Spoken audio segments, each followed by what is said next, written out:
রে ক্যামেরাটা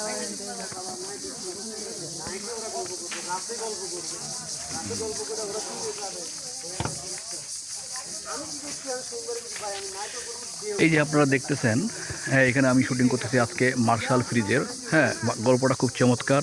হুমায়ুন আহমেদের টাইপের একটা টং বানানো হয়েছে। এই টঙের মধ্যে শ্যালক সেভ করতেছে। হ্যাঁ, এবং আমি হলাম দুলাভাই। হ্যাঁ, আমি দুলাভাই শ্যালক মার্শাল ফ্রিজের 10 লাখ টাকার গিফট উপহার পাওয়ার খুশিতে আসছি। আমরা নায়ক আমিন খানের হাত থেকে সেই পুরস্কারটা নিব। এফডিসিতে শুটিং হবে। খুব ভালো একটা কাজ করতেছি। কি কইছিলি দুলাভাই? হ্যাঁ, কে দুলাভাই? হ্যাঁ, কি বস টাকা ওই তো কইতেছে দুলাভাই। হ্যাঁ হ্যাঁ ক আর কর দুলাভাই দুলাভাই হ্যাঁ দুলাভাই দুলাভাই এবার নাপিত চেঞ্জ। হ্যাঁ, আর একটা ইয়া হচ্ছে।